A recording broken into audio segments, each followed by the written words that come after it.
Seattle, it's 1.3 billion with a B. Yeah. Operating budget. That's serious stuff. And you're dealing with people's kids. But these are public schools, and the public should be their partner. But if Seattle Public Schools goes ahead with these closures, it's going to be like the largest school closures in the nation in like 10, 20 years. It's huge. It's a huge amount, percentage-wise. And so no one else is really doing that. And so what does that say? $105 million this year and $129 next year. Our problems aren't solved. I would demand to see the numbers, and I would demand to know what schools will be closed. It's just not fair to the community. If we were a business, we'd be bankrupt. Okay, I hope you will forgive me if I jump in here at the beginning and rudely interrupt, but I think that this podcast will benefit from some framing. My name is Dawson Nichols. I work in early childhood education, so mainly with children 0 to 5. Mainly I do trainings for the Office of Head Start. But I have been an admirer of Hall Pass for some time, and I have been in touch with Christy and Jane. And when the Seattle Public Schools announced recently that they were going to shutter 20 elementary schools in the 2025-2026 school year, the three of us got together and thought that it would be helpful if people revisited the previous school closures, which happened about 15 years ago. So we rounded up some people who are very well informed, who were involved at the time, who have been on the school board, and I interviewed them. And that is what you're going to see in this podcast. Well, that is what you're going to hear in this podcast. There's also a video, so you can go to the Hall Pass website and you will find a link to the video of all of these interviews as well. The interviewees are Kay Smith-Blum, who was on the board from 2009 to 2013. She's also an entrepreneur, by the way, and an SPS parent whose children were affected by those previous closures. Leslie Harris was on the Seattle School Board for 8 years, and she just ended her term in 2023. She was the president for a while, the vice president for a while, and of course, she is also an SPS parent. Sue Peters was inspired to become an activist because of those previous school closures, which affected her children, and then she became a school board member from 2013 to 2017. And her fellow activist, who also became an activist during that previous round of school closures, Dora Taylor, she also went on to become an education journalist, and she is published in the Huffington Post, the Progressive magazine, and other outlets as well. So these are people with deep, deep knowledge of not only what happened, but the workings of the Seattle public school system that I think can really inform not only what happened then, but what's going on now. And I think that these were really rich and insightful interviews. I hope you'll find that to be the case as well. I do want to mention that the interview conditions were not always ideal. I was traveling for work and conducted some of these interviews from hotel rooms, so the sound is a little less than optimal, but we're here for the content, hopefully not the quality of the sound. Both of my own children were in the Seattle Public Schools during that previous round of school closures, but I began these interviews by giving my understanding of what had happened at that time, and then inviting each of these very well-informed people to expand on that or correct me where I had something that wasn't quite right. So the highest altitude is just in 2005, enrollment was lowering. There were some budgetary problems. The superintendent at that time put together a committee to give a recommendation. The recommendation was to close 7 schools, which the superintendent enacted the following year, and it took several years for that to take place through like 2009, I think. But at the same time, enrollment started increasing again. So just as they finished closing the schools, they had to reopen the schools at great cost to the district. So what was meant to be a cost savings ended up not only disrupting communities and schools and children's lives and education, but also costing a lot of money. Is that essentially what happened? That's essentially what happened. And I'm not sure that the dates matter so much, but the process and the lack of respect for the community. You're right. Back in 2005, under Superintendent Raj Manhas, was when some closures were proposed, and I think some did go through. I think that's when they famously closed Viewlands Elementary, and then the poor school got vandalized. That's when all the copper wiring got pulled out of the school when it was mothballed. And there was a couple other things I think they did. I think they wanted to do something with Daniel Bagley, but I think people fought back. And then he had a longer list of schools he wanted to close, but there was a lot of pushback. And so he shelved that list. And then he left the district. And then Maria Goodloe Johnson became the superintendent next. And I think she basically inherited the same list because it's very, very similar to what he had. And she pushed it through. There were some tweaks that happened, but she did push forward the closures that Raj did not end up pushing through. And that's where people like Dora and I got involved, because at that point we were parents in the district and our children's schools were on that list. So you moved to that area specifically for that school, only to find out quickly thereafter that school was closing. Yes, exactly. There was a $34 million shortfall apparently. But the school closures only saved them $5 million to later on have to reopen 5 of the schools for a total of $47.8 million. But there were a lot of things happening behind the scenes. It was yes, there was apparently a shortfall in terms of the cash needed, but at the same time, the superintendent, Dr. Goodloe Johnson, hired an additional layer of upper management, providing them with 6-figure salaries, and they're still there, by the way. But between that and the fact that she had been brought in by what is called the Broad Foundation, and they were pursuing the installation of charter schools around the country. And her agenda, besides saving money, was to bring in the charter schools. So, well, first of all, I think back when these closures were first conjured up, enrollment may well have been stagnant, but by the time we got to 2008, enrollment was trending up, and the district did not adjust for that. And so the reason for closing schools in terms of capacity management, and that was the term they used back then, was capacity management, didn't really ring true. And there was a parent named Meg Diaz. She was actually at the same school as my son. She had a child, and she was an analyst professionally. And she took a look at enrollment numbers and projections, and she said, you know what? Enrollment's going up. It does not make sense to close schools. And so she put together a report analyzing all of this. And those of us who created basically this resistance movement against the closures, we used her analysis to create a petition saying, hey, don't do this. You know, we said to the district, the numbers don't add up. And we also, we made pleas to the district.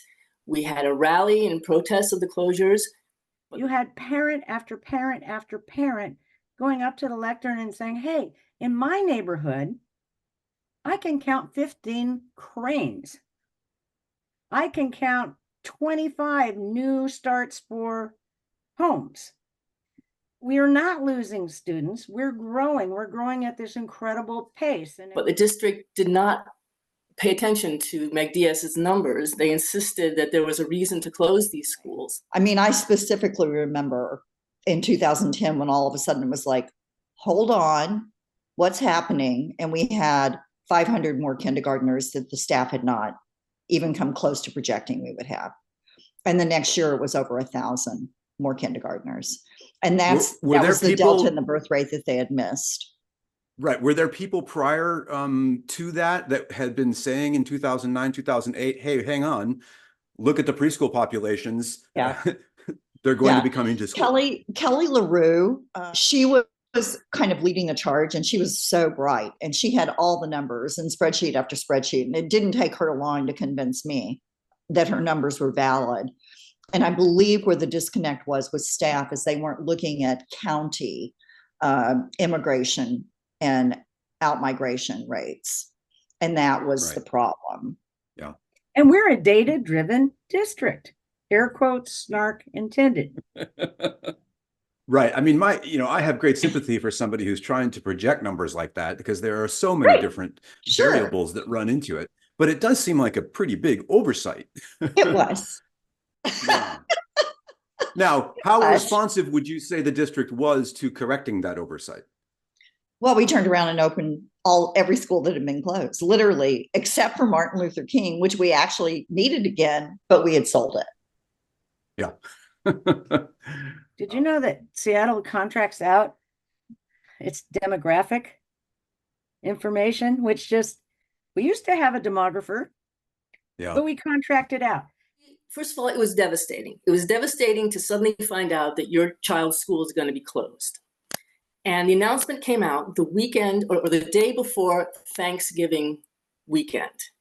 And this was in November of 2008. So it was a classic Seattle Public Schools maneuver where they would drop a bombshell right before a holiday so families would not be around to respond or do anything about it, at least immediately. And so that was our devastating Thanksgiving, was grappling with that information. Also, the reasons the district gave to a lot of us did not make sense. And so there was a certain heartlessness to all of it.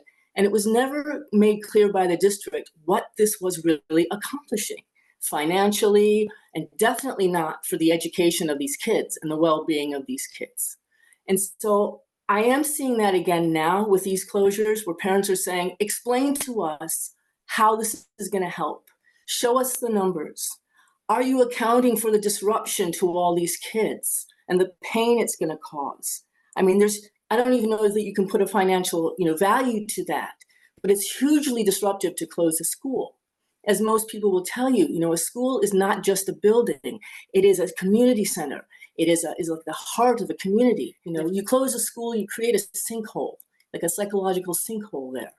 And the district has done that in the past. I mean, there were parts of the district where they had closed schools. University Heights, they closed. I think Finney Ridge, they closed. West Queen Anne Elementary, Queen Anne High School, they closed and sold for under market value. I mean, if there's one decision that's been regretted by the entire Seattle school district, both staff and community, for decades, it was the fact that they sold Queen Anne High Schools. And it created deserts, and they had to compensate for that later. And it created, in the case of Queen Anne High School, it created a domino effect where local kids had no local high school. So it was unnecessarily ugly. And part of that was because folks didn't listen. On the other hand, what the district did right then, what they're not doing right now, is they appointed a committee of really impressive people to hold outreach meetings. And those were, in fact, two-way communications. And they delivered reports. And they're very extensive reports. They're very well-written reports. I probably know over half of the folks that were on those committees, most of them not at all involved with the school district any longer. So fast forward to 2022, 2023, 2024. In November 2023, we were supposed to have a list of tentative school closures. That didn't happen in November. Then you get a new board in. There's also another parallel theme here where we've changed the way the board does business. We used to have very in-depth committees: operations, curriculum and instruction, student services, curriculum and instructions, audit and finance. Everything except for the legally required finance audit committee has been stripped away under the moniker of student outcomes focused governance. Student outcomes focused governance. Council of Great City Schools hired a gentleman named A.J. Craybill, who has written a book. It's an impressive book. It's an honest book, but I fundamentally disagree with his concept that school board directors should not be doing constituency work. Part of student outcomes focused governance is you all are wasting your time getting in the weeds. You're not junior legislators. When you were on the board, there were several standing committees that the board took Yes. part in, and those Yes. have been shuttered. Yes, and I can't believe that that has happened. I mean, they're a very important part of the process of developing policy, transparency, and oversight. But the last couple boards since I left have not been interested in that. And I don't know whether they think the job is too complicated for them. But I mean, the Audit and Finance Committee, I was on that, crucial. I was on the Curriculum and Instruction Committee, very crucial. You know, there's the Operations Committee that dealt with buildings. And in fact, this would come under ops, closing schools. I don't know why they got rid of all of those. I mean, this is a whole other discussion. They are under the influence of the Council of Great City Schools and a fellow named Crabhill, who's teaching them something about student-centered governance. And somehow that leads to telling the school board that it should be hands-off and not be very involved in some oversight issues and should hand over lots of decisions to staff and the superintendent. And from what I can see, the balance is way off now, and the school board is not involved enough. It's not exercising enough oversight. For example, a proposal to close schools should be running through committees, and the board should be able to ask lots of questions, and the community should be able to sit in on these meetings. None of that is available right now.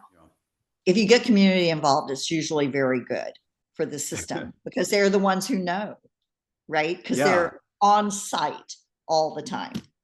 It's what makes it so, I'll use the word curious, that community involvement is not being more invited. I think it has everything to do with leadership. Leadership either wants you involved or they don't. Leadership either knows how to involve people or they don't. Now, we are being told now that these closures will not happen in the 24-25 year, but the following year. But it sounds to me like you were getting at least more specific information closer to the time of the closures than we're getting now. That's true. We were given a list. We were given a list pretty early on.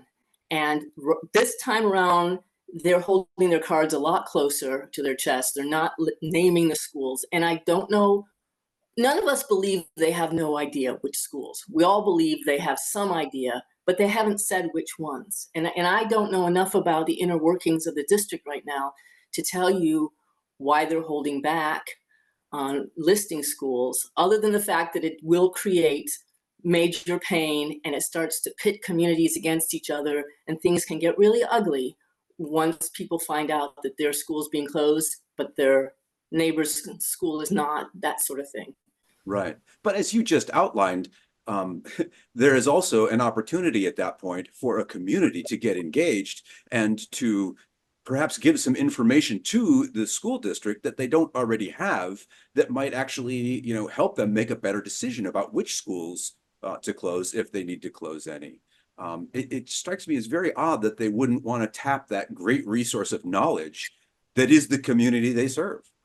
You make an excellent point, and that is how it should go. But now you're making me think maybe they looked back at the closures of 2008, 2009, and looked back at the pushback they got from all of us. And we were a very big coalition that traversed the whole district with multiple schools, multiple communities, multiple backgrounds. We united and pushed back. Maybe they don't want that again. So maybe they're holding off on this list so that people can't come to them, the Meg Diaz's of this time, and say, hey, I can show you why you shouldn't close my school. Maybe they don't want to hear that because then it becomes too complicated. Well, don't worry about it. We have to have hearings. And once we put this list out in June 10th or whatever the heck date it is, then you all can talk to us.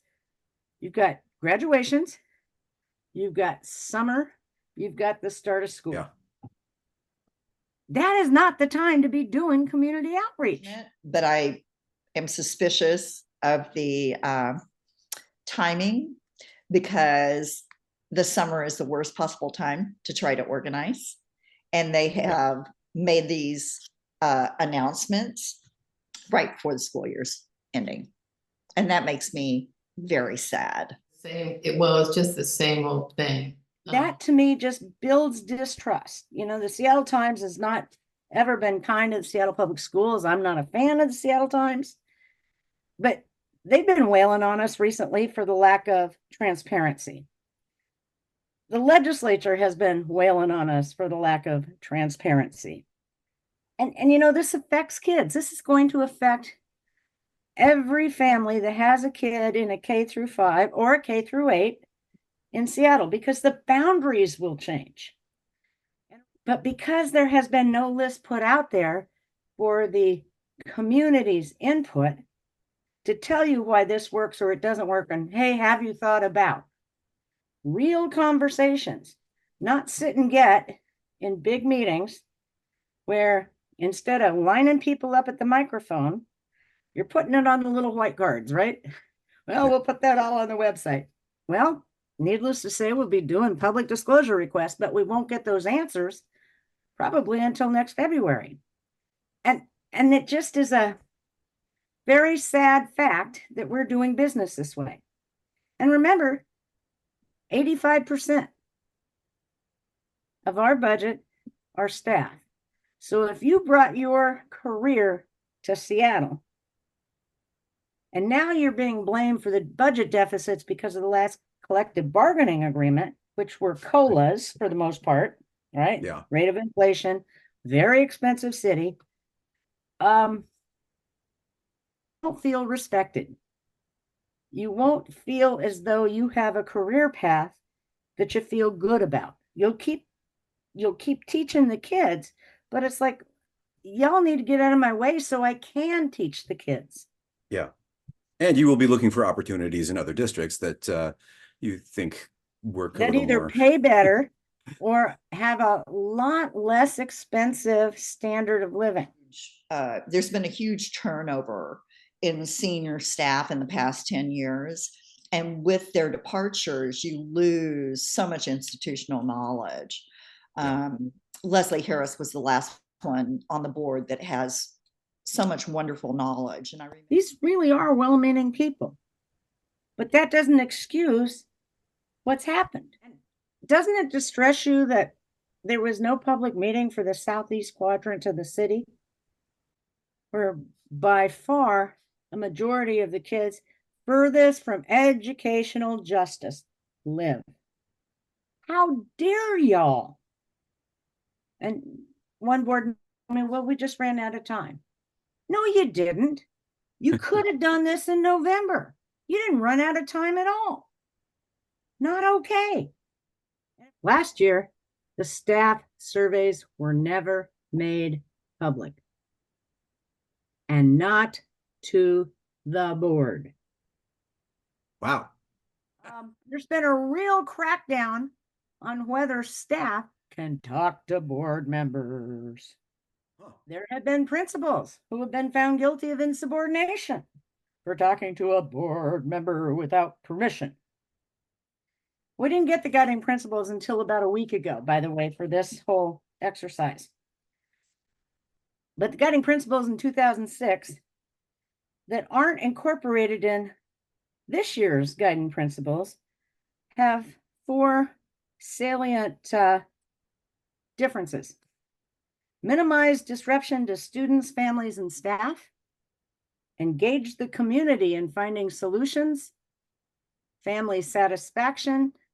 Effective connections with community. Wait, now you're saying that those were in the previous mix and they are not in this mix? That's what I'm saying. Minimize disruption to students, families, and staff. Engage the community in finding solutions. Family satisfaction. Effective connections with community. Were in the previous mix and they are not in this mix. That's what I'm saying. Mm-hmm. And that's really telling. And my gut told me that it was missing, but until you do the deep dive and the Wayback Machine and archive.org and dig this information out, you know, it's just a gut. But there's a, I'm going to use the word paranoia. Not Is cool. it your understanding that we'll find the list on the 10th? We will be given the list on the 10th? Well, we thought that in November. So I don't know. Yes. I don't know. I honestly Yeah. do not know. I hope we Yeah. are, so we can get over this hump and start building back up trust to see what's been going on behind the curtain. So I think history has a tendency to repeat itself. My biggest fear, and it's a parallel, would be that we end up selling some of the schools that are being proposed to be closed. That's my biggest fear. Alternative schools, K-8 schools. There is a very strong, very long-held perception that administration wants to do away with those two types of education in this city.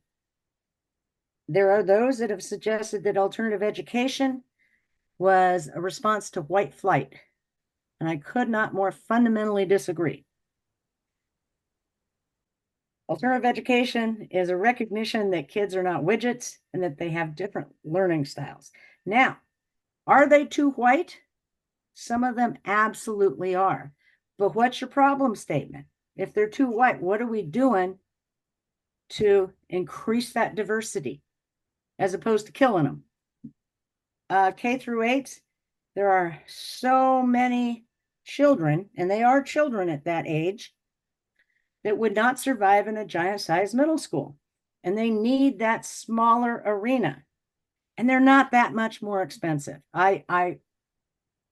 Sometimes I wish I could just go out there and debate them.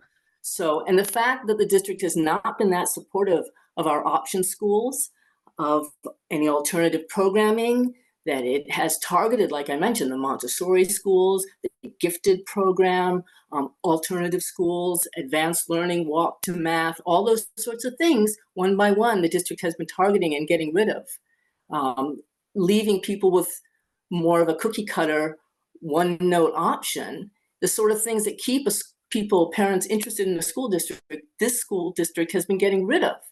And so it would make sense that the end game could be, well, then what will people want? They'll want charters. And so there's this concern amongst some of us that that may well be the end game or an end game to this. I've always found it to be curious that we value diversity in so many different areas, but not in terms of instruction when it comes to things like alternative schools.